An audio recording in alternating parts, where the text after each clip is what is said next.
Once again from the groove. Coming to you straight out of Sioux Falls, South Dakota. And brought to you by the Sioux Empire Podcast Network. This is Urban Indianz Podcast. Outsiders and outsiders, it's our fire. To everything that we turn to, we will go lava. Like acrobats, see us flying the twist off a cliff and never drop down under a bridge. So hands up. Eyes out there, throw your hands in the sky. Rosebud pine, reach down to the shy. Raise up your fingers, so we coming with the raw. Raise up your fingers, so we coming with the raw. Bringing you an educated and entertaining look at life through the eyes of the modern-day Native American. Urban Indianz Podcast. Hosted by everyone's favorite natives. Night Shield, Night Shizzle, Miss Shark Green Maximal, GP, Gorilla Pimp, and Kathy Stans. You're listening to Urban Indianz Podcast. All right, welcome to episode 29 of the Urban Indianz Podcast, a.k.a. the Gabe and Char Show. That's what it's turned into. Yeah. Thank you for joining us. Again, I'm your host, Gabe, joined by Char with Hello. Robert. Got a lot to discuss today. Some very important news. Hello. Yes. Eminem dropped an album. Mm-hmm. Should talk about that. A very aptly named album. Yeah. What is it named? Kamikaze.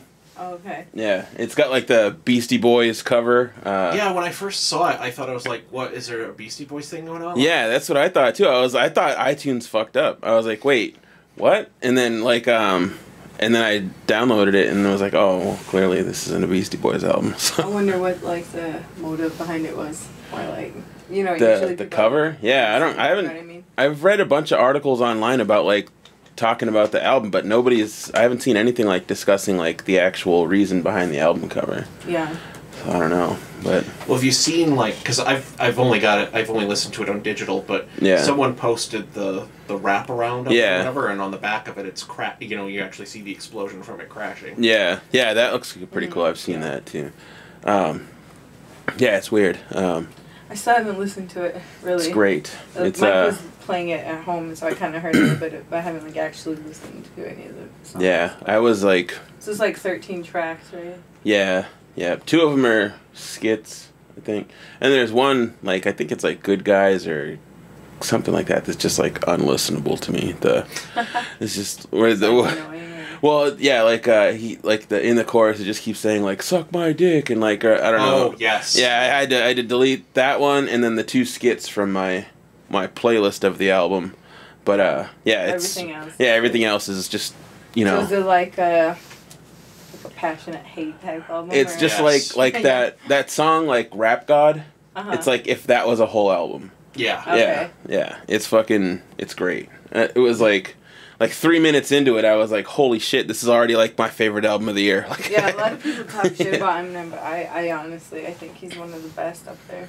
That his last album, like the whole reason behind this album is because his last album people didn't really care for it or whatever, and I was one of them. I didn't really care for it, and I didn't really care for his project before that either. So I haven't listened to Eminem in a long time. Other than Yeah. I think "Rap God" is like the last song I listened to. I was like, Yeah. "This is a good song. It's in a playlist." Yeah. Because his album Recovery was like, to me, like his last good album. That was like 3 albums ago. I want to say like 2009 or 10. Oh, yeah. Recovery. Yeah. But yeah, that album was good, and then Marshall Mathers 2 came out, and I didn't really care for that one. And Revival, I didn't really care for that either. So when he did that tour with Rihanna, what album was that? Or was he just playing a mixture of his music? Probably just old stuff, but I think Revival, because doesn't Revival have a song with her? Yeah. Like, Is prominent that in it? Okay. And then so does Recovery too. That I don't know, that I can't remember the song name, but Yeah, I don't ever remember song names. Something like that. But the big one they had together, You're Just Gonna Stand There and Watch Me Burn, like that one. Mm-hmm. That was I think that was the Recovery album. Okay. Yeah. But yeah, it was good to see Eminem back. I made a post earlier today, like Will Smith keeps teasing people about coming back, and like I want to see him come back. Like he dropped there's a video of him like with his son. His son has that Icon Livin' song or whatever that's pretty dope, I think. And then like he's on tour with J. Cole right now. And Will Smith came out and like surprised the crowd and did like a verse on that Icon Livin' song. Oh, that was pretty dope. And then there's like another video of like Will Smith in the studio, just spitting like a freestyle or whatever. And what was his last like song or like? I think, is that Millennium album? Is that his last album? God, it's been a long Yeah, time. that was like 2002 maybe. The crazy thing is, like, he's pretty decent too. Like, Will and that's Smith not is the even- shit. Like yeah. Will Smith's got legit like Yeah. I'm the rapper, he's the rapper, I'm the DJ. Like Fresh Prince of DJ Jazzy Jeff and the Fresh Prince. Like that's a fucking classic album. Yeah. Summertime is like, you know, if you don't think that's a fucking classic song, fuck you. Like that song's the shit. Yeah, it is. I like that. His last album was in 2005 called Lost and Found. Oh yeah, with Switch and there was Yeah. they had a couple of dope songs on that album. Yeah, fuck you if you don't like Will Smith. Will Smith's the shit. He's arguing with himself. Well, people always like clown on him because he doesn't swear or whatever. But I mean, that's gotta- just Eminem. So you gotta Yeah. That, like, But yeah, I mean, that's just his style. Some people have their own style. That's his style. But yeah, I thought I was excited to see Will Smith back in the booth. Yeah, the last album I remember like actually like owning Yeah. was Millennium, and that was 1999. Yeah, it's so long ago. Yeah, that Switch or that Lost and Found album had 2 dope tracks. You know, Switch was one of them, and I can't remember the name of the other one, but he had like 2 really good songs on that album. But yeah, Will Smith needs to hurry up and drop an album. Yeah, that would be cool. Yeah. Maybe he was gonna surprise drop one, and now Eminem did it, and he's just like upstaged. Oh. It seems like that's the thing that people do now. Like Jay-Z and Beyonce just drop an album Yeah. out of nowhere. Like Eminem drops an album out of nowhere. Beyonce seems to do that like regularly with like all her albums. Like you know, she just there's a new Beyonce album out. Otherwise, it's probably too much pressure, you know. Yeah, Like, you just get people like that because you give them like just that, like you wake up and there's a new album out. There's no like, oh, I'm waiting for this album to drop. I'm waiting for this album. You get that like initial burst of excitement that Yeah, it everybody's like. seems like a strategy to break into the news feed cycle. Yeah. So yeah, it's pretty cool. I like it. Yeah. Yep. So I don't know. Went to Rosebud Fair last week. That was pretty How fun. was that? It was a good time. My 2 of my good friends had teepees, which I had never like really like hung out in a teepee before. Yeah. I don't know. That was pretty cool. So you just like chilled in it. Yeah, I had a Indian taco. Jenny Claremont had a teepee, and she was making Indian tacos in the teepee, which I will say was a lot harder to get into the teepee than I had like anticipated. So I was like, Why? I almost had her. Fire? No. Oh no. There wasn't a fire, okay. but like there was a plug-in what do you call it? Like one of those grills that she was cooking hamburger meat in. I don't know. Like a hot plate? Yeah. So we had Indian tacos in the teepee. Like, it was just, I don't know, it was just weird to me. It was like Was it hot in there? Yeah, kind of. It was like in the middle of kind of like a windstorm. There was like this like weird like hour or so where it felt like it was going to rain, but it didn't rain. But then it was just like windy as fuck too, so we hid in the teepee and ate Indian tacos and listened to powwow music. And So it worked out. felt like a real Indian for a while there. Yeah, it was a good. Yeah, time. it's crazy when you like I remember when I was in Standing Rock, I was just like, that would be crazy just to live like that all the time, just to be outside. And, like, it was like a lot roomier than I thought it would be. Yeah, that's like, what oh, this everyone is- says. yeah. It seems like. Yeah, because there was like shit. There was probably like 5 of us in there, and there was still plenty of room for like you know. Yeah, they're much bigger than you'd anticipate. Yeah, it was pretty cool. Did they, because it was warm, did they have the sides like rolled up or whatever so that air can come in underneath the sides? No. Yeah. No, yeah, it was easy to get out. It was hard to get in. Cause, you know, You had to lift your leg up? Yeah, or what? no, you know how they're like, because they're like slanted or whatever, and I'm a big guy, so it was like, I don't know, I felt like I was doing the limbo or something like that to get in there. I don't know. Just had to bend down further than I normally have to bend down. Just had to do a ninja roll in or something. Catching cramps and getting going in. Yeah. But yeah, that was pretty cool. We did a show there Friday night. The Saturday night show got canceled for some reason, but Friday night I was... Was it because of Friday night? It might have been. It might have been. Like, yeah, I was pretty garbage at that show. I did not have to drive down there, so like on the way down I had like I was like, I'm on vacation, fuck this, I'm just gonna just drink. So I had like 3 juices and That's where he went wrong. yeah, it was the mistake of Beer drinking. choice. Yeah, Those juice. are like 3 drinks in one. Yeah, one it's of terrible. those, or something like that. Yeah, it's like Awful. yeah. Don't drink juice. Juice shouldn't even be legal. It's terrible. But yeah, I had like 3 of them, and then I just had like regular beers and stuff like that too. Once we got to the spot where the show was at, and by the time I went on, it was just mumbling nonsense. Like I was like, I got like one song in, I was like, this isn't gonna work. My mouth isn't cooperating with my brain right now. So luckily, Crime Spree was there, and he tore it down, and that band that was there, Cruise 69, did a good job. And yeah, I don't know. It was like a big ass show. There was probably like maybe like 40 people there, so it was like, and it was just all my, res buddies or whatever. So you felt okay. Yeah, I was just like, well, I'm not literally letting anybody down. I have to raise the bar. Yeah, but yeah, it was fun. I got to hang out with my mom and do all that stuff, and I don't know, it was good. My mom has to have surgery here for her leg. Like knee or like? Her hip. Like she has artificial hips. And so one of her hips is giving out, and she has to go have surgery. To reconstruct. Yeah, so she's going to not be able to walk for a while, which sucks. It's like a long recovery time. It is. For those. My dad, we just got done with like a 2-year cycle of him doing both of those. Yeah. And man, it took forever for him to like come back from that. I'm glad he did it. Yeah. And he's getting around a lot better now, but it's just weird. He's such a like tough guy. Yeah. That it was weird to see him like out of action for so long. That's what led me like moving back to South Dakota, like, because my mom had that happen. She was on like a plane, and her like both of her hips gave out or whatever. Like she's had artificial hips since she was like a little girl, since she was like 16, 17 years old. She was on a plane and both of her hips gave out, and then I moved back to like sort of take care of my mom. And that's what originally led me back to South Dakota from Seattle. And then once she was like better and able to like walk around and do all that, then I moved here to Sioux Falls. So yeah, I don't know. That is a long time to be dealing with all that. I know my dad just hit 60 on a Friday, and so like if you meet him, you wouldn't even think he's 60, but he has to get a rotary cuff done. He's got to get a knee replacement, and then one other like smaller surgery. Jeez. I'm like, he goes to the gym, like, he would go every day if he could.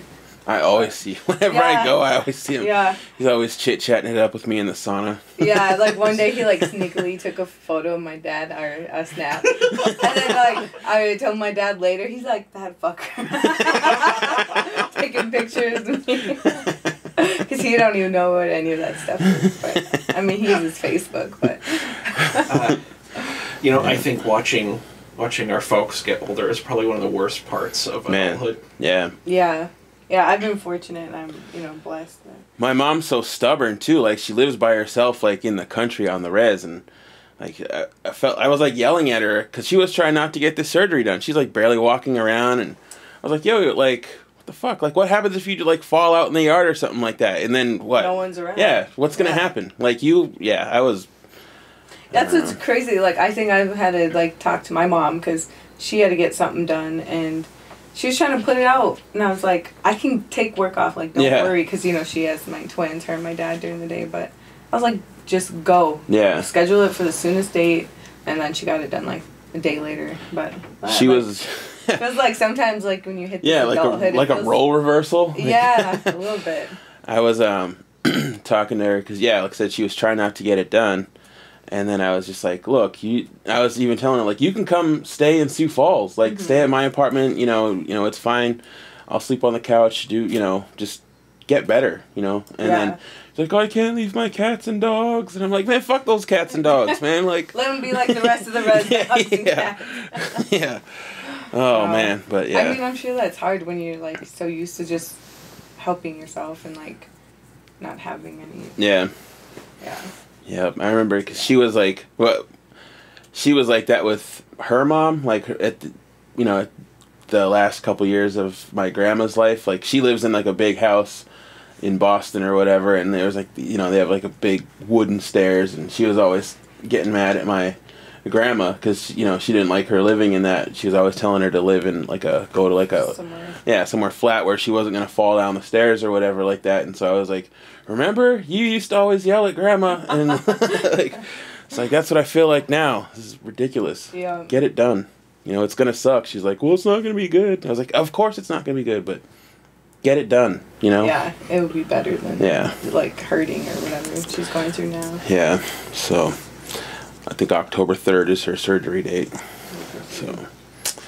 I feel like there's like so much things going on the next like month. It's crazy. It's gonna be freaking crazy. I think we talked about it. Now it's like all happening. Yeah. Yep. I've been planning for this month for a long time, so I'll bet. it's good that it's finally coming around. So yeah. We checked out Denim Show on Friday. Yeah, that was pretty fun. Yeah. I like Denim. I think he's my favorite like local artist right now. Yeah.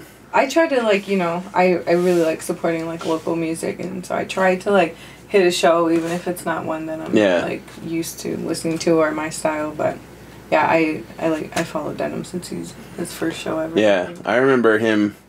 Like I got a CD of him from like way back in the day, before like back when like Trey Lane was like working with him. Like I think Trey Lane and Vonnie or somebody like that did a song with him like way a long time ago. I don't know why they never released it because it's really dope. But yeah, but I don't know.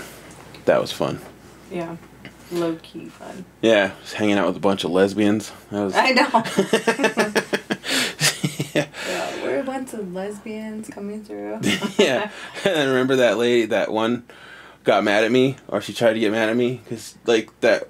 There was like 8 of them. Like one of my friends, you know, she just hangs out with all these lesbians. She's like, so she's not? No, she is. Yeah, she's married. But yeah, she was like referring to their crew as like the lesbians or whatever, and then I said like, all right, well, let's follow the lesbians or something like that, and then. It's like, how are you gonna get mad? Yeah, and then one of them turned around. I was like, excuse me. I was like, you fucking referred to yourself as that? Like, what the fuck? It's like, sorry. Yeah, that's always awkward. Just like, I don't know. Oh, well. Yeah, someone's always going to be offended by something, pretty much. Yeah. That's how it goes. It's a couple weeks old now, but I did want to talk about that, like, KKK pamphlet or whatever that's been, like... It made the newspaper, right? Yep. Yeah. And then that story has kind of evolved into the whole, just across the border in Iowa with the Molly Tibbetts case. Yeah. And, last I saw, the Klan, or claiming to be the KKK or whatever, is now robocalling people in like her neighborhood, her area, and stuff like that. For what? What the fuck? Recruiting. Holy shit! Because an evil illegal alien murdered her. So I heard that he wasn't though. I don't know. I honestly haven't really been following that case too much, so I don't really. I haven't either. So just like, as far as I know, he's undocumented, but. I thought his attorney at one point came out and said that he was, but, I mean, God, with the media in the state it is right now, I can't tell up from down half the time. And that was interesting, too, like, how high her reward got for her. And then you think about all the, like, Native women or just other women and, you know, that go missing and murdered. Like, you don't ever hear about as much media as it gets. And well, yeah, she was a pretty white girl. Yeah, and, like, the way they always frame things, you know, like, when it just, like, blows up. And then, I don't know, I think that it just shows how much we need to, like, advocate for other people that go missing. Value human life a little bit. Yeah, just, like, that shouldn't just be just because she's a white girl in college. Like, it should be for anyone, like, that goes missing. Kids, men, you know, like... Yeah, and it terrifies me, just this, like... It's like, you know, how many women and kids and stuff like that are just, like, under the radar. Like, I just, the other day, in our feed from one of the, Native news sources... talking about a protester who's going around the country at these different locations and doing an awareness thing about all the, like, missing people. Yeah, those things are good, because, like, I met the director of, it's a long title, I'm not sure. She's from Cheyenne River, Eagle Butte area, and her company does really great work, and she helps build up, I think, kind of, like, databases for you know, when someone goes missing and there's on those reservations, that they have their own system. And so that's like a huge push right now. I went to like the office on violence against women or something like that, and so they partner with DOJ, Department of Justice, and they have like a bunch of money that's going to be trickling into tribal places, like federal money, and it's like $55 million. So wow, that's pretty nice. So they'll be able to like push court cases to pay for lawyers and prevention work and stuff. I've seen like a couple of posts from people I know from like Rapid City that like they've had like run-ins with people like trying to like steal them or whatever. Yeah, here in Sioux Falls too, wasn't there some like some at Walmart, someone trying to pick up someone's kid or something crazy like that? Yeah, fucking crazy. Didn't they? Was it out like Pine Ridge or was it in Rapid City itself? I need to look it up. I want to say there was a story about them busting a reservation-based, or were like taking people from the human trafficking ring that was like operating somewhere West River. Yeah. Like, and then they arrested like 9 people. That's crazy. I wonder like how bad it was during like you know, Sturgis. Yeah, that shit. Sturgis is nuts. So they probably could have stolen a bunch. I could have got stolen up there. Yeah. Kids all worried. Friday night I was pretty blacked out up there, so shit. Just wake up in a bunker somewhere. Yeah, all these guys just sit around. Perform. Yeah. Wake up in the back of a tractor trailer somewhere. You're like, what is happening? Oh yeah, it's not funny, but yeah, it's terrible. I don't know.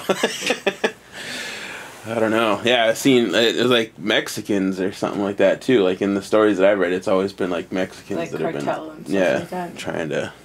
trying to kidnap people.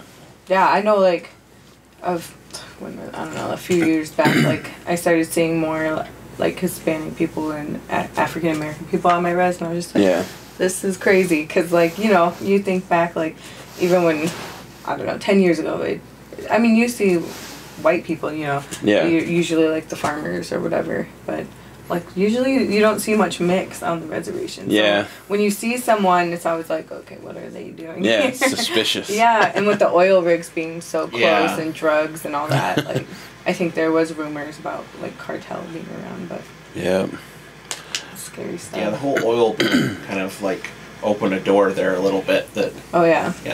Yeah, I agree. I think most people would agree on that. Yeah, it's crazy. I don't know. Uh-oh.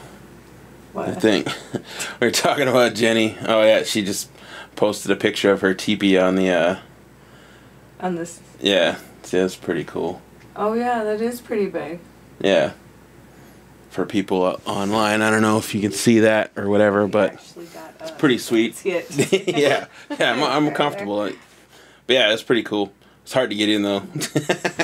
I wonder, like, so did she help set it up, or like did her family set it up? I don't know. She said it was like her brother-in-law's or something like that. Oh, okay. But yeah, my friend Big O, or Owen Marshall, had a teepee too that he was sleeping in. That was pretty cool. I don't know. I didn't actually go in that one, but yeah. I've seen people like setting one up before, but I've never actually like. It just looks like a lot of work. Yeah, if they left it to me to put it up, it would just be a bunch of sticks and somehow stuff you'd on have the a ground. square. It wouldn't even be up at all. I'd be like, one of the things that's always blown my mind about those things is the whole like during like the pioneer times and stuff like that, like a Sioux encampment.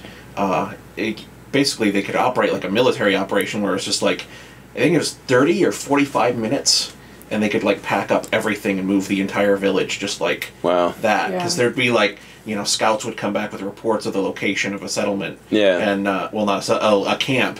And by the time, you know, all the logistics of getting people out there, it's like, oh, they're gone. Yeah. Yeah. I think it was like, I don't know for like every tribe, but I think like women set up camp. Yep. Like, I think they were the one. Like, I don't know if it's true for all tribes, but yeah.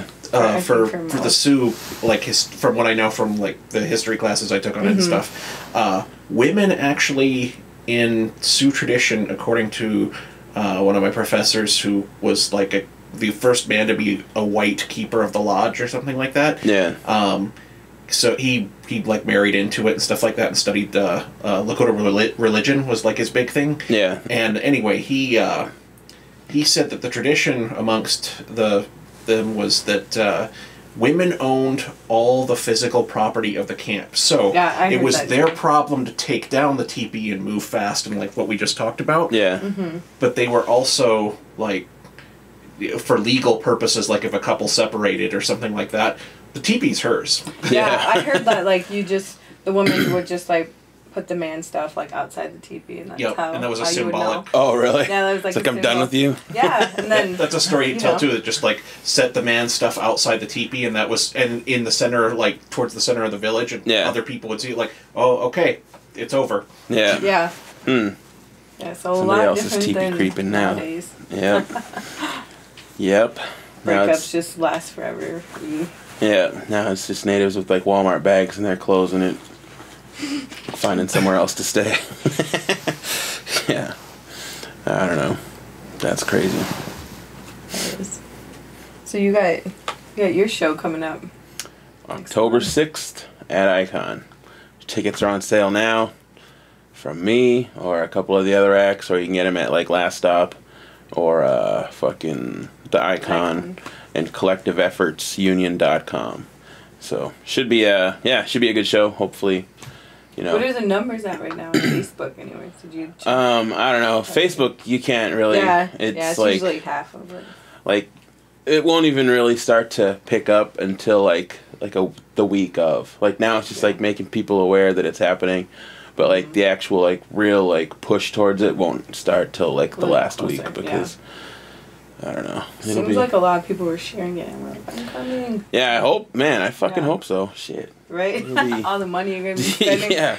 It's like, I'm trying to make some of this money back. Yeah. Help me out. Yeah. Yeah. And then opening for Nelly and Juvenile and Brookings at the Swift Hill Center. That is awesome. Yeah, that should be pretty fun. Tickets are on sale for that also, I think, through Pepper Entertainment or Ticketmaster. So yeah, that should be fun. Char's gonna be my what do you call it, like social media person for that show. So she'll be. I need to get me like not a selfie stick, like even better than a selfie stick. Because I seen this guy at Denim Show. Yeah. I was like, I want what he has, but I don't know. That might be the Smooth or whatever, where it auto adjusts. And stuff. Yeah. Those are cool. I really want one of those. You think those are expensive? I mean, like $150. It's not as bad as you'd think, but it's a bit. Because I mean, me and Mike like taking pictures, so I mean, it's something. I'd invest in something like that. Yeah, it'd be pretty cool. I mean, a selfie stick might work too, though. Yeah. That'll be a fun night. Hopefully, I'm more excited about Juvenile than I am of Nelly. Like, I'm a fan of Nelly, but like Juvenile's 400 Degrees album, that album like blew my mind when it first came out. Like, I'll still probably put that in like my top 10 favorite albums of all time, maybe. Like, just the sound, like Manny Fresh is like did the production for that album. It's just like at the time, it was a completely different, sound than anything else that was out there or whatever. So I agree. His music is different. Yeah, it was. I mean, it'd be good to hear. I always like old school music. Yeah, so I'm excited. I just want to shake Juvenile's hand and be like, thank you. Thank you for that ass. Yeah. Thank you on behalf of men everywhere. They thank you. All the bars still play that song. Yeah. At like weddings, you hear that song. Yeah. It's still like. Well, didn't Ellie have a song like that called like Drop It Low and Get Your Eagle On or something like that? Oh yeah. What if they did like a 1-2 of like Back That Ass Up with the Get Your Eagle On or whatever the fuck it is. Yeah, I don't know. There should be, I think, where I can't like officially announce it yet, but I think there's gonna be an after party for that too with Juvenile in Brookings that night. So that's cool. So basically PTO on Friday. Yeah. I already took PTO on Friday. Took PTO half the day on Thursday and Friday. I put PTO question mark. I think I might. If that after party does happen, I think I'm just gonna fucking stay the night in fucking Brookings. Yeah. So, even though I haven't officially announced it, look for that announcement coming up. But yeah, I think I'll be performing at the after party too. So yeah, I wonder how the crowd will be at. I've never been to the Swift Hill actually. I haven't either. I was looking at pictures online for whatchamacallit, of like what it looked like on the inside, And it looked pretty cool. It looked like from what I saw, have you ever been there? No. It looked like just like a long like hall with like chairs and shit, and then just like a stage up front, like maybe like a Dakota, what's this thing over here, Ramkota exhibit hall or whatever. Yeah. Something like that. Something similar to that. Yeah. But there's like built-in chairs. I don't know. From just I just looked online at like the pictures or whatever, so I don't know if like the chairs are always there or if. From what I understand, it's like all just general admission tickets. So I would think like if you were. Yeah. I wonder if he's doing a meet and greet. It's $100 for the meet and greet. Oh yeah, because he did that in Sioux Falls. Yeah. So. Yeah, I was like freaking like 8 months pregnant when I went. He came to Sioux Falls. So the boys got their first concert. Yeah, Very early. Yeah, I've never actually worked with Nelly or Juvenile before, so I'm excited to like get that going. Yeah, I don't know. So yeah. So how does that usually work when you open up? Do you get to like mingle with them a little bit? Or sometimes it just depends on the artist. Like sometimes if they want to or not. Like they'll probably show up for a sound check, like probably early in the day. Like if they're there in time, it'll probably be 2:33 if they'll probably come and do sound check. Sometimes you can catch them then, and then a lot of times like they won't even be at the place until like 5 minutes before they're on stage. So like oftentimes if you don't catch it, like you won't even see them. They won't be there at all like until seconds before they're going to be on stage. Yeah. So I don't know. We'll see. And other times they're just fucking hanging out back. So it's a different story all the time. How was it for Bone Thugs? Were they? Bone was there. They hung out. They were there. Like they saw me perform, and I think was I first on that show? No, I was like third or fourth on that show. But yeah, they saw me perform and stuff. So yeah, they were there for yeah. And then that Jelly Roll show we just did, he was there like before anybody was there. He was just fucking kicking it. So yeah.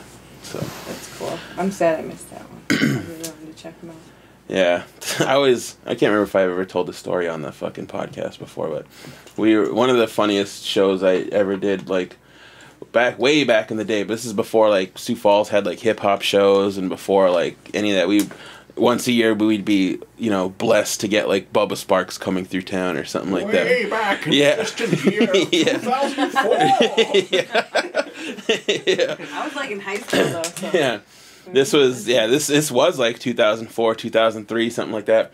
We were backstage, and it was Bubba Sparks and Haystack, and this is when Bubba Sparks like just came out, and he had that single Ugly or whatever, and it was like all over MTV and whatnot, and we were backstage. It was just like the artists that like performed on the show were like backstage, and then it was at that what was the place called with the Sunbird? It's gone now. It's like ripped down. I can't remember the name of that place was the shit though. Anyways. But, the Oaks? The Oaks, yep. Yeah, the Oaks was the shit. But yeah, we were there, and we're all backstage, and then, like, Bubba Sparks' people, like, came through, and they were, like, giving us all, like, these, like, instructions, because Bubba Sparks was going to walk through, like, don't engage him, and then one of them said, don't look him directly in the eyes. It's like, what the fuck? Like, is he a wild animal or something? Is he the Grand Duchess of Cornwall? Yes. At the time, it was like, is this George Bush coming through? What's happening? It's Bubba Sparks. Who gives a fuck? Avert your gaze, peasants. Yeah. That's crazy. And so that was like 2004, maybe 3. I don't know. And then that was like at the height of his popularity. Yeah. And then I did another show with him in Rapid City, like, fucking, like, 3 years later when all the hype was gone, and he was just kicking it, not giving a fuck, just, like, hanging out with everybody, and, like, it was funny. And, like, half the people didn't give a fuck, and it was just, yeah. But it was funny to see that, like, that transition from, like, this is God walking through to, like, I'm just one of you guys, what's going on? Right. Yeah. Yeah. It was funny. It's like, gee, I wonder where all the money went when he was on top. Right, yeah. Pay for an entourage. Yeah. Yep. So, I don't know. It's funny, like, when you meet the celebrities you better tell them that, too. Like, send your requests. Yeah. I always have, like, my rider. I want, like, dinner from this place. Yeah. I was just talking with someone today about riders, because I had a friend that's doing a podcast where he was going to interview Williams and Ree. Oh, really? On it's Dan Bubbs Jr.'s his comedy one. Yeah. Bombing. He's going to interview them eventually Nice. here. They had to reschedule or something, but I'm imagining that's still in the pipe. But we booked Williams and Ree for our little town Wessington for its 100-year anniversary or whatever party. Yeah. And it was funny because my parents, they're like big in the community and they were in charge of like the committee to put it together and stuff. So they got the writer and they'd never seen a writer before and had no idea how that worked. Yeah. So my dad, of course, my dad is like so like salt of the earth. He's just like 4 bottles of cold water and 4 bottles of warm water. Who do they think they are? And then, like, just like a bowl of M&Ms and like so, just like the random things they put in writers. Yeah, like, yeah. You get crazy shit like a human skull or something like that. But yeah, it was just funny to see my very down to earth parents just like trying to mentally deal with why do they need all this? We got a perfectly good truck to pick them up. Yeah, it's like because the contract about picking them up at the airport was like what model year the car could. Like, oh yeah, I it could be and all that. Yeah, and it was just like, it was funny to me. But they're just like, yeah, that's showbiz, guys. Yeah, that's awesome. Yeah. But it wasn't like it wasn't like a super outlandish one.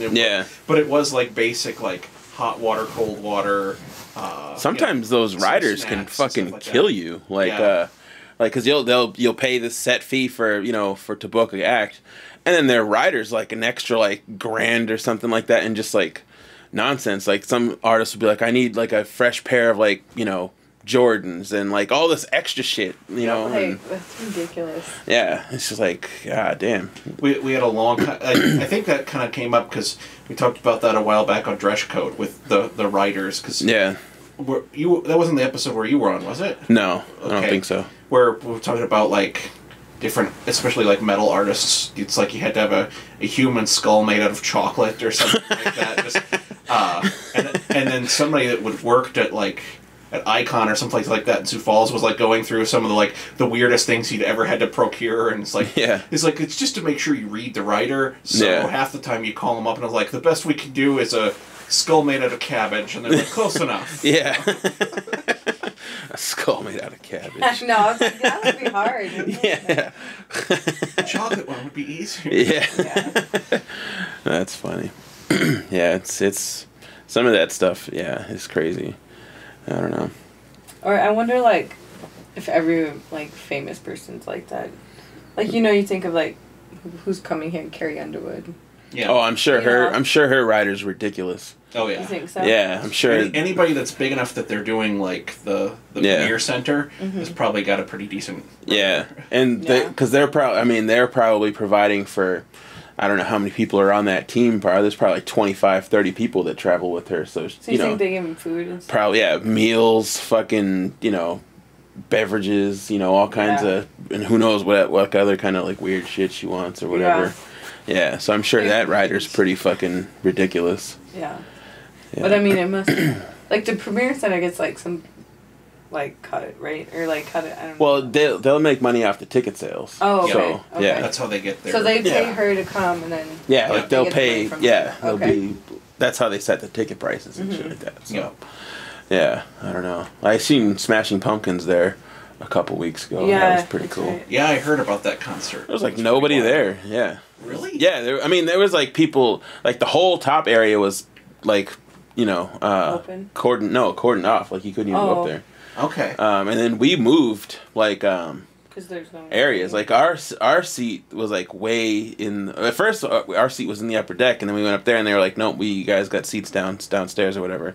And then we were like way in the back, and we were like, "Fuck this!" We just like walked around and like got good seats or whatever, and then we moved to a different area too. So we just like could pretty much just move around, do whatever you wanted. Yeah, but it was a good show. I mean, I was surprised at like how. I mean, when I say little, there's probably still like 5,000-6,000 people there. Sure, but like I was gonna say I saw Jack Trash's feed, so basically I saw the entire concert via phone. Yeah, and, it looked like there was a fair number of people there.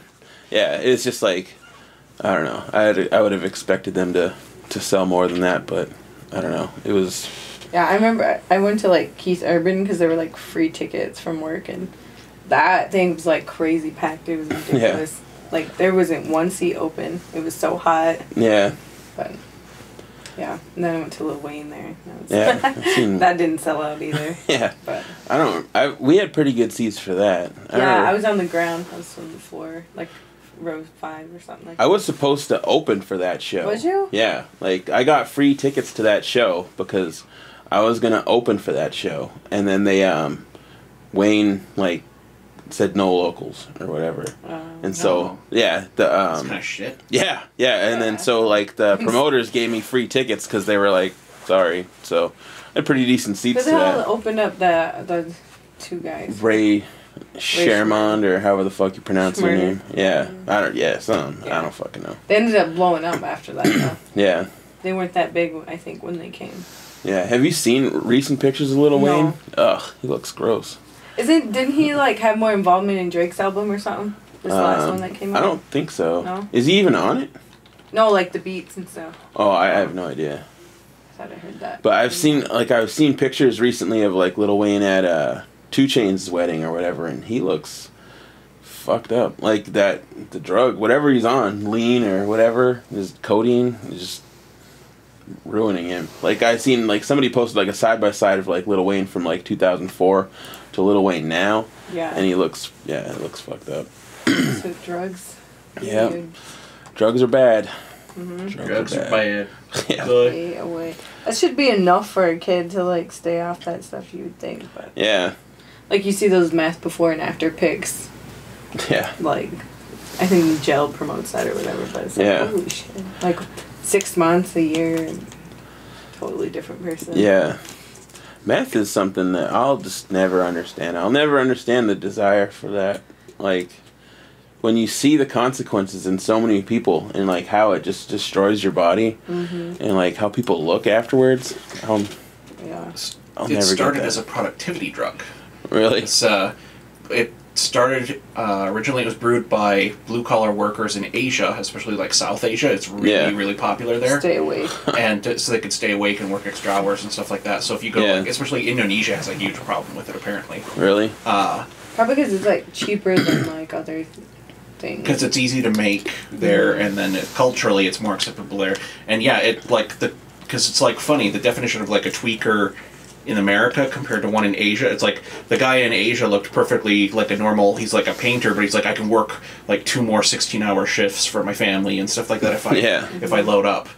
And something I didn't know is that it got really popular in Europe after the Nazis started issuing it to their troops before they'd go into battle on the Russian front. Yeah. Because they were getting desperate and stuff, so they got, I forget what brand name they called it or whatever, but they just like pills, and it was methamphetamine. Yeah. And they would issue rations of it to the troops before they'd go into battle, and we have to this day like letters from guys to their family at home, because you could get it on the home front too. Yeah.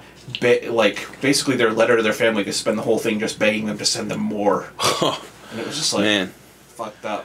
When I was on the res for Rosewood Fair, I made sure I have that Method Man shirt that says "the only meth I fuck with" or whatever. I made sure to wear that shirt like almost the whole time I was there. Just I seen a couple people look at me weird at at the fair. And then I took my mom and my baby moms to eat, and my daughter, and we just the 4 of us went to eat at Pizza Hut, and I was wearing that shirt, and like my mom was like, "Gabriel, what is wrong with you?"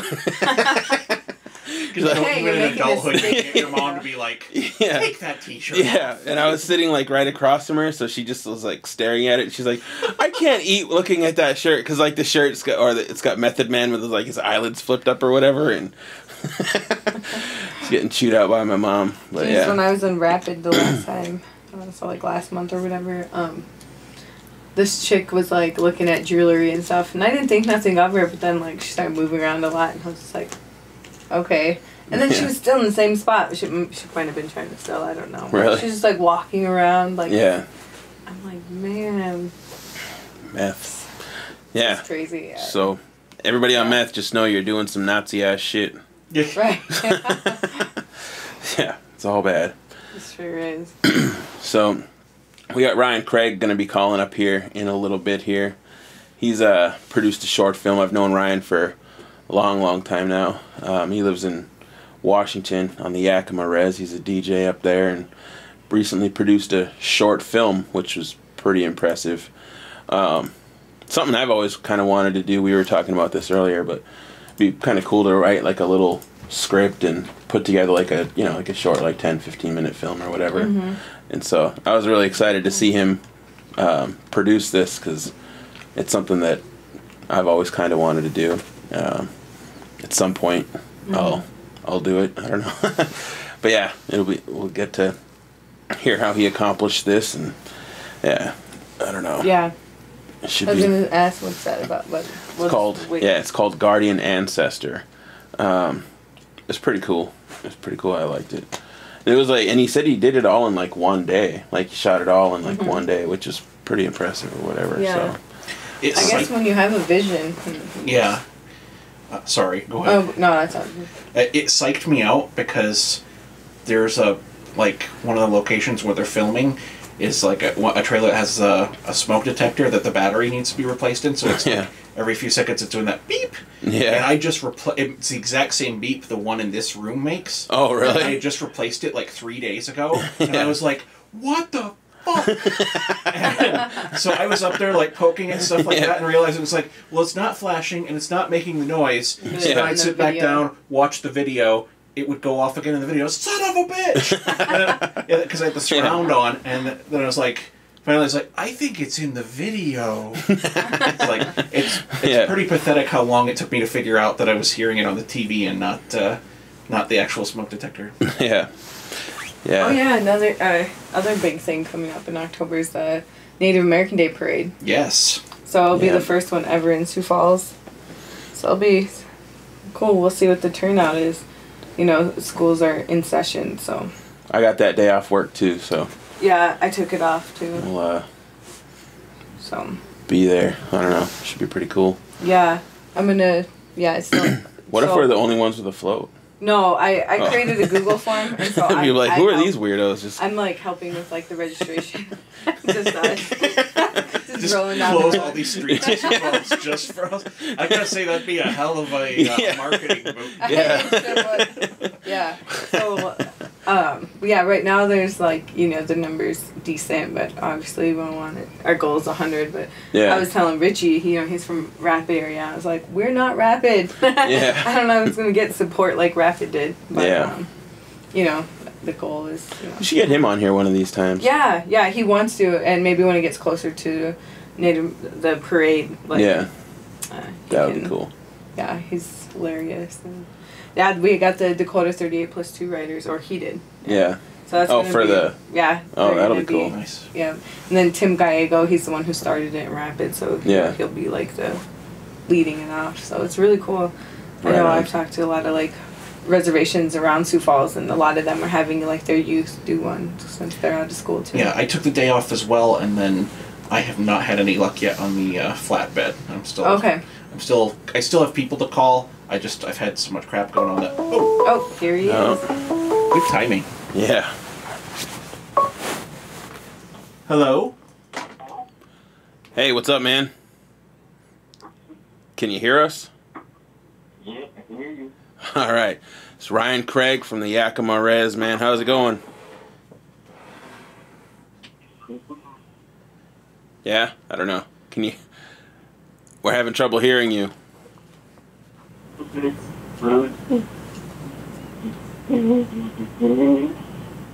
What? Yeah, maybe try calling again. I think we got a shitty connection. What? He says he's gonna call back. I think. I don't speak muffledese, but I'm pretty sure that was something about. Okay, I'm gonna try again. Yeah. Yeah, that was not a good connection. Ew. That's why I miss landlines. Just kidding.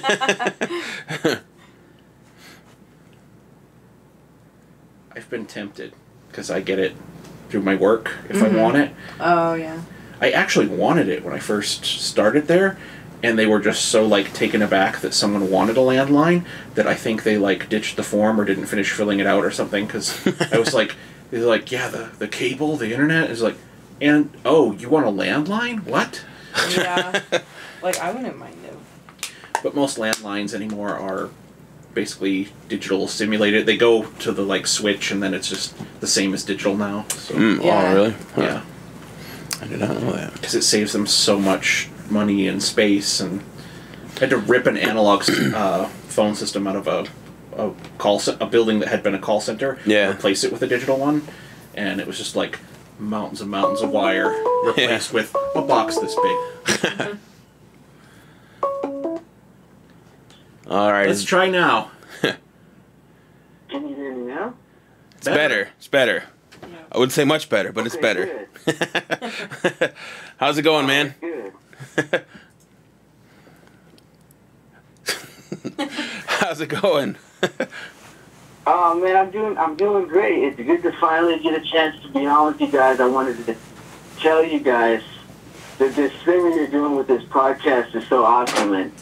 And let's not get into me talking about how old I am or how it was when me and Night Shield first started rapping. We don't have to do that yet. Yeah. But I just want to say these new opportunities of things like podcasts and the way the technology has allowed us to actually give an opinion and say what we really feel, and to not be cut off when you get a radio interview in your hometown if you're in a market like Sioux Falls or like Yakima. And, okay, yeah, we'll give you this 1 minute. We'll give you this 30 seconds. And you never had a chance to really say how you felt or who you were. So this opportunity that you guys are providing, not only to your community, but to people all over the country and the world, is awesome. I just wanted to tell you guys that first and foremost. Thanks, man. We appreciate that, especially like when we were first getting off the ground and you were giving us like those detailed critiques Feedback. on the episodes. Yeah. That was very helpful. So yeah, thank you for that. I looked forward to those. So those were Oh, cool. no problem. I remember when I first heard it, I'm in radio. I've been in radio for a long time. And podcasts are similar to radio, but you have so much more freedom. Yeah. I don't know who your guys' funder is or whatever the word be. You don't even have to answer, but I'm saying it's like so many times in radio, you're controlled by somebody else. So it's like, watch what you say. Don't say this. Don't say that. You guys are able to give your real opinion, and that's why I love to listen, and that's why I would give my comments through social media, which is another great thing about the technology. Yeah, for sure. Robert's our funder. He's our guy. So whenever we get off subject, he throws shit at us. So we gotta. Okay. I won't say anything bad about Robert then. Thank you. Yeah. Shit. That's awesome, man. So you created this film, man. I was really excited to see you, do step out of like the comfort zone of radio and music and stuff like that to create your own film. Like, where did this come from, or has this been something you've always wanted to do, or where did the genesis of this idea come from? Okay, Yakima is 3 hours from Seattle, and every summer there would be a group called Red Eagle Soaring that would come from Seattle, and they would teach our youth about acting and drama, and they would put on a play. So they'd work with our kids for like a week and put on a play. And my son was in the play when he was I think he was 11. Okay, so they came back last summer, and when they came back last summer, the context and the script was complicated, meaning they needed adults in the community. Well, I had done a Shakespeare play, I think it was The Taming of the Shrew in like 4th grade, and I had like 2 lines. Other than that, I had never done drama. I had never done acting. I had never been in a play. But being from the reservation community, nobody else was ready to say, yeah, I'll take that on. I want to be in a play.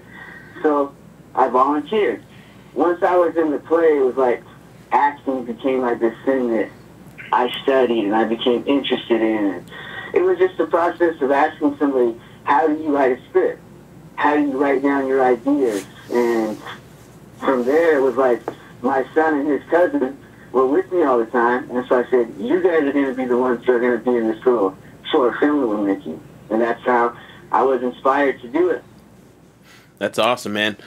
Acting is something that I've always wanted to do, too. I did have the opportunity once to audition for a movie, but I chickened out at the last minute, so I don't blame you, and it's one of those things where you can have somebody from your reservation or your community who's always cracking jokes, and they're the life of the party, But if you put a camera in front of them and you give them this subject that has nothing to do with their life, it's like they freeze up. And so, yeah, there's a lot of people who don't realize how difficult it can be. Yeah, for sure, man. It's definitely something that, like I was saying earlier, like watching you do this film, something that like I've always thought would be pretty cool to do. But yeah, you've inspired me to be like, you can do this or whatever. So I don't know, maybe one of these days we'll get a movie together here. Gabe, that's what you did for a lot of people with rap.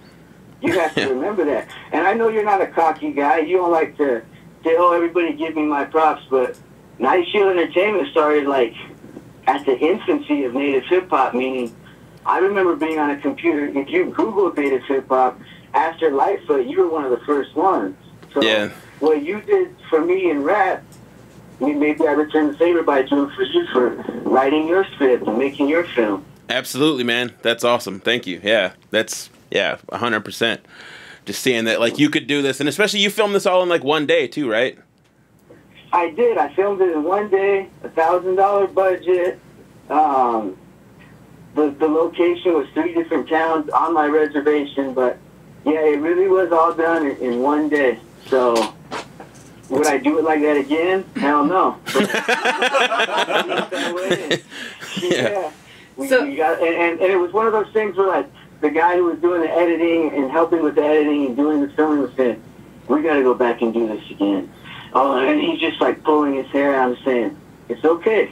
It's my film. I understand there's parts where the audio spikes or you think that the actor could have done better. I said, no, it was meant to be this way. He didn't want to do it that way, but, yeah, I kind of had to have my way on that. Yeah. How long have you been working on that script? It took me about a month of having an idea in my head and then putting it into writing and having it all make sense. So it was about a month-long process. That's awesome. And it's been screened a couple times at like festivals and stuff, hasn't it? It has. It was shown in Pine Ridge at the Indigenous Film Festival. It was shown in Warm Springs. Our tribe, the Yakima Nation, had a backpack giveaway, so they had 1,000 kids there, and whoever could fit in the theater watched it. And coming up, we're going to be at the Native Visions Film Festival in Parker, Arizona. Nice. And the First Nations Film Festival in Chicago. So we're excited. Awesome. Yeah, that's awesome, man. Really cool. Is it available, like, I know you sent me a YouTube link, but I don't know if that's available for everybody. Is it out there for people to just watch, or, like, how do people see it? It's not yet, and for me, it was like, how does this all work is what I was asking myself. Yeah. And there's plenty of people who have made short films, but I don't personally know them as far as the native crowd. And so I'm like, well, how does this work? Do we do the film festival circuit? And not saying we'll do it, we're going to try to do it, meaning do we submit to see if anybody will select it and then put it out for the whole public to see? And so I was like, I don't know, I guess that's how it works. Yeah. Do you guys know how it works? Man, that's what I was asking you. I don't know. Well, so it's not out for everybody to see yet, but it's gonna hopefully get selected for more film festivals. I submitted for a lot of them, and I really have no idea people who selects, who will like it, who will even understand it. You know, because not all people will understand. This isn't meant to be funny. There's kids who talk to their moms like this. There's different parts where I've been around non-natives and I kind of cringed a little bit, like, how would they react to that? And that goes back to the music, Gabe. I'm sure you've had lyrics where your res homies and people would say, yeah, that was a cool line, but others would say, that was disgusting. Yeah, yeah, that happens a lot. Okay, yeah, I kind of figured. Yeah. I know a guy named Jordan Dresser, and he's done a lot of documentaries and been involved in that, so I can definitely reach out to him and get back to you on that question, though. Yeah, sure. I mean, this is so new to me. I'm ready to meet other native filmmakers. Yeah. I'm ready to meet other filmmakers, period. I want to keep networking. It's going to be awesome. Yeah, that'd be fun. Yeah, that would be cool. Yeah. That's awesome. I don't know. And how long ago did you film this? We filmed it in the end of November of last year. Nice. And you edited it all yourself, or? No, I was there with a guy named Javier Morin, he did a music video for me a month before, and this was his first time ever doing a short film. Yeah. So he had done a lot of music videos for people in the Yakima area, and then I came with the idea to make a short film. And so I sat with him, and I said, I want this here, this here. And again, Gabe, a lot like music. Yeah, you know, you might not engineer and edit your music, but you're sitting there saying, I want this backed up here, I want this ad-lib here. So it was similar. Right on. Yeah, we had, I would like to go back to this quote that Wes Eisenhower gave on our podcast where he said music was like the college for like everything else he had done in life or whatever, and it's definitely true, man. Like, the more I talk to people about stuff, it's like everything goes back through music and how you were first hungry at, you know, for knowledge in the beginning and learning, you know, as you go by. And I can see that's definitely true, man. I really like that quote from Wes. I agree with that too, and with Native communities, it's sometimes our only outlet. Yeah, it's our only way to express ourselves. Meaning, if Gabe Nightshield didn't have rap music, what would he be doing to vent and express what he has to say? But you have smart stuff that you put on Facebook. I read it and I'm like, man, this guy should be a comic writer or something. You got some funny stuff. But that's some stuff I wanted to do too, man. I've always wanted to do stand-up comedy, but I'm always a coward when it comes to it. So. Okay. You talked about wanting to act, and you cowered out. You talked about wanting to do stand-up comedy, and you cowered out. Come on, Nightshield's a chicken. Yeah, I don't know, man. One of these days. Well, he's the one who thought of this podcast, and that came to light eventually. Yeah, so. It'll happen. When it's meant to happen, it'll happen. Okay, I'm gonna hold you to that. All right. We all are now. All right. I want to see this. Yeah. Now, if I ever did that, I'd have to just do it completely unannounced, not tell anybody, and then just fucking do it, and then just jump out the window like that, and then when I was confident about things that are like terrifying and intimidating, it's like the adrenaline is almost too much, you know? Yeah.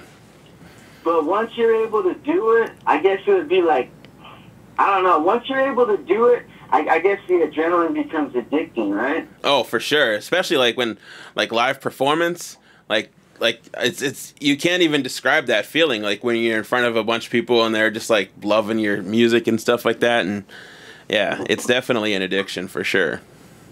When you have control over other people's emotions and when you have control over whether or not they have a great, memorable night, when you have that power, it can be addicting. That kind of sounded wrong when I said that. But like that. Getting all Ike Turner about it, but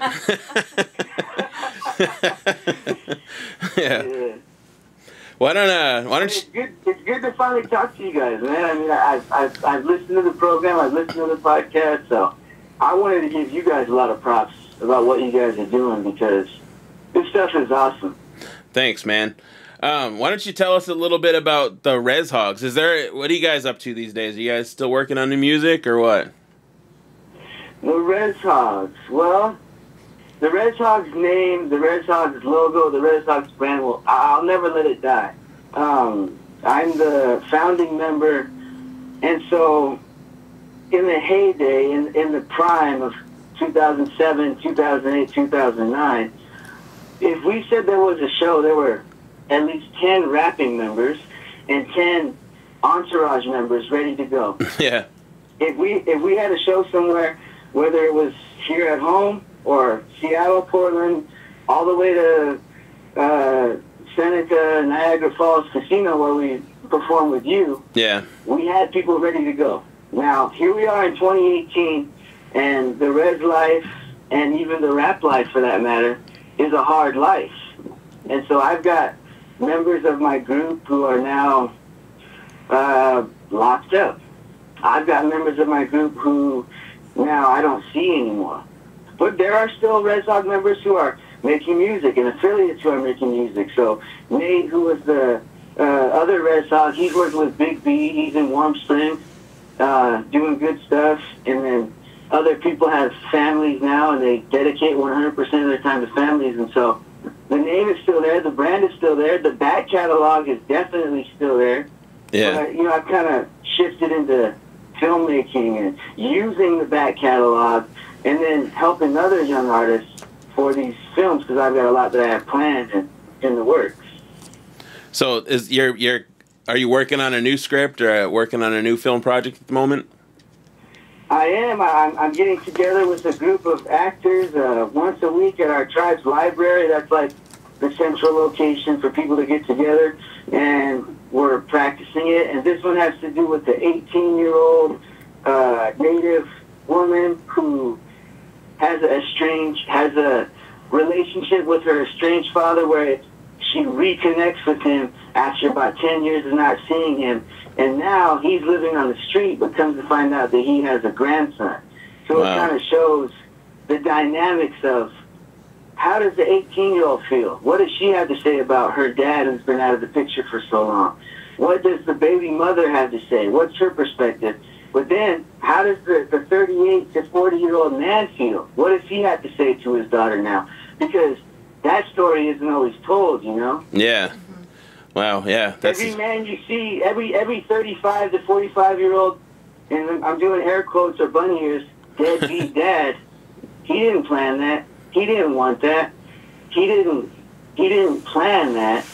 And so sometimes we don't hear that story, you know? Yeah. So I'm trying to show all the perspectives. Like I was doing with the short film Guardian Ancestor, showing the 14-year-old kid's perspective. Because, you know, we have seminars, we have workshops for our youth, and it seems like it doesn't work. But what do the kids think? What do the kids have to say? And that's why I had my son, and it doesn't help me with the script, and they would say, I asked him, what would a kid do in this situation? What would a kid say in this situation? Yeah.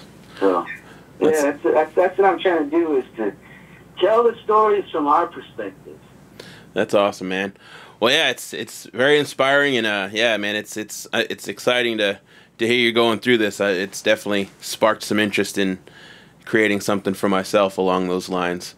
Where can people find you on social media and things? Okay, well, if you want to find me on social media, you can just type in my name, first name Ryan, last name Craig, and then also there's on Facebook there's a page for the short film Guardian Ancestor, facebook.com/Guardian Ancestor. There you can see the trailer. We have pictures from different times where we've shown the film at festivals and different people's reactions to it. Right on. Well, we appreciate it, man. Thank you for coming on the show and doing what you do and always having me on your show. And yeah, it's been a long ride, man. And yeah, I'm appreciative of everything. Okay, so my last question: how much longer after this album that comes out October 6th? Do you have a game plan, or is it just if you feel it in you to keep rapping, you're gonna keep rapping?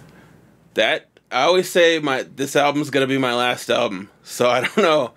I feel like if you're an artist, you always have to create, and I mean, who knows if it's still going to be music after this, but I feel like I don't know, I always get that urge to create something new, even though, I've been done recording this album now for a couple months now, and I already have the urge to, I want to go do something new. All these songs that are about to come out are all old to me, so, it's I totally understand.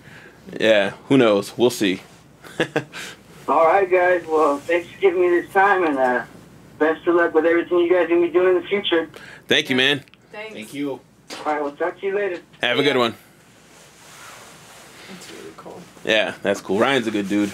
I produced a segment for the Native American Music Awards a long time ago, where I had all the Native hip hop artists perform at once or whatever, and the Res Hogs, I think they were the last act on the little, because a medley we did of all our songs or whatever, and I think they were, I can't remember if they were the last or the first act, but I remember they didn't show up till literally 10 minutes before we were gonna go on stage. They were still at the airport flying in, and it was man, if they don't show up, it's gonna fuck up our whole yeah. I think it might have been that they might have been the first ones. I think that's why it was gonna.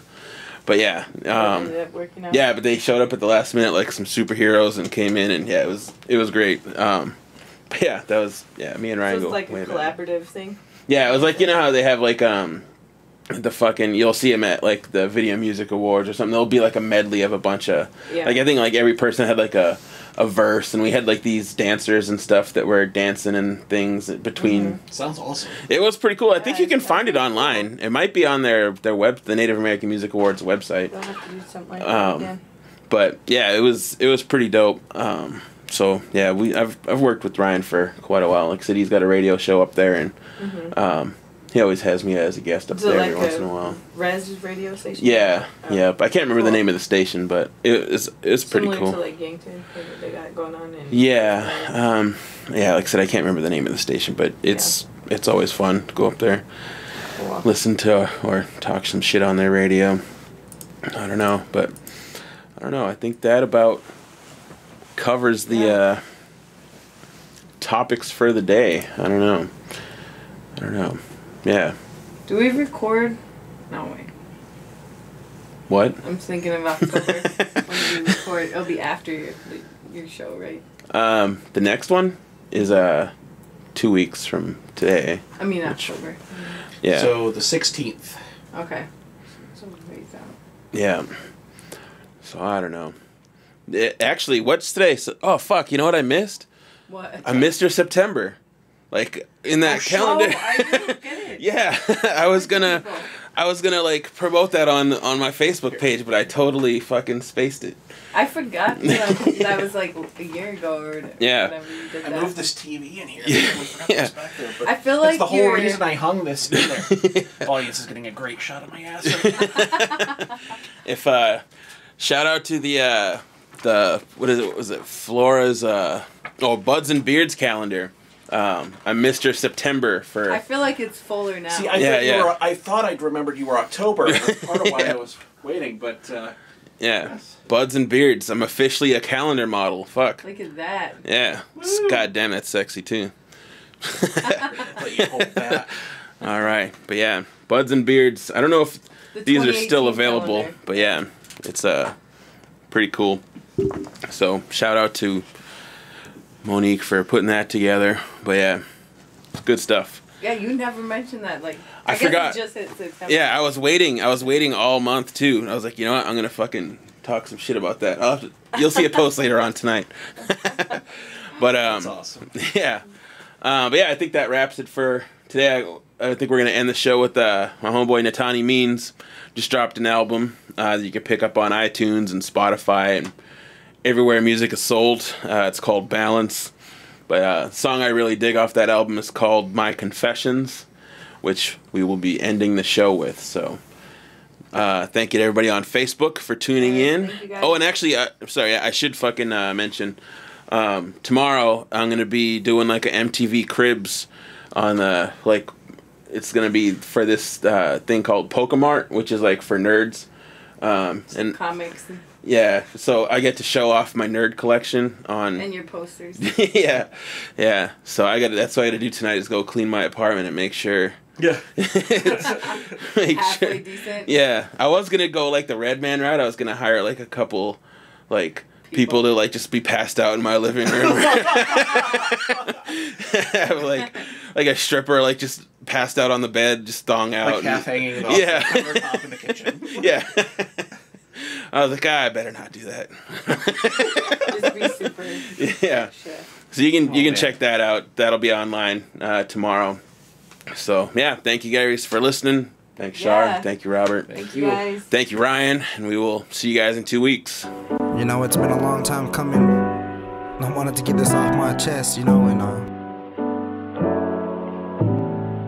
ain't a perfect human being. I don't try to be.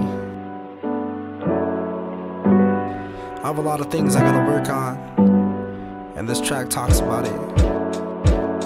It's been motherfuck the government, smoking all in public, riding for my people and my homies know I love this shit. No discrimination when we have the Uber waiting. Hennessy and Swisher Sweets, I hope it's cool to blaze it. For one night, let me escape reality. Got my girl already mad at me, so let me be. And she thinking I'm a cheat, but she don't see that I love her like no one else. She helps me breathe, and I admit I act selfish. There's some things in my life I haven't dealt with, and I take it out on her, she's so helpless. I should get what I deserve, I hope you felt this. Little confession, lately we've been stressing, hitting the bars, getting drunk. drunk and pulling weapons. Swear we gotta chill. I'm popping all these pills, cause we living too much for a thrill. We've been living too high to be feeling this low. We just trying to get by, but we ain't going home, no. We've been living too high to be feeling this low. We just trying to get by, but we ain't going home, no. You come from where we come from, you be celebrating the shit I seen growing up. I thought I'd never make it. Take you back to when my pops walked out the door. 1998, my mom's crying on the floor. Fast forward a couple years, new father figure. Watch you tear down a good woman, swear to God I'll kill you. Seen the fear in my mother's eyes other nights. Cover my ears so I wouldn't hear the fist fights. In the other room, watching her cry, that shit had me thinking suicide, I don't lie. I just need to know why you left us high and dry. But you ain't shit and I realize that. Liked you better than my pops and I feel bad, cause he's gone and he's never coming back. So I put tobacco out and I pray. Tell my mama that I love her, I ain't never going away. I love you, mom. Too high to be feeling this low. We just trying to get by, but we ain't going home, no. We've been living too high to be feeling this low. We just trying to get by, but we ain't going home, no. See, we grew up watching alcohol destroy our families. Pops not around, I thought no one would understand me, until my best friends found me and they knew exactly struggles of a young native on the res trying to make it. 16 years old, peppermint schnapps.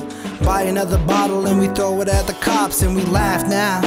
Drinking till we black out, shit, but it's all in the past now. See, this one's from my homies that I grew up with, learning how to cope with all these experiences, fighting to survive when you don't wanna live, and now you have families raising your own kids. Shit, go ahead and be proud. Go ahead and roll that loud. Go ahead and be proud, homie, love. I know you're listening. It's been hard, Dad. There's been nights when I felt like giving in. I know you tried your best, I hope you understand. I watched your every move on how to become a man, but losing you had me going crazy. So I self-medicated just to help the pain lately. And Pops, I just want you to know I'ma be alright, I got a way of life to help me grow.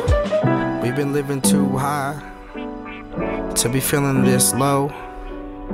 We just trying to get by, so I'm going home.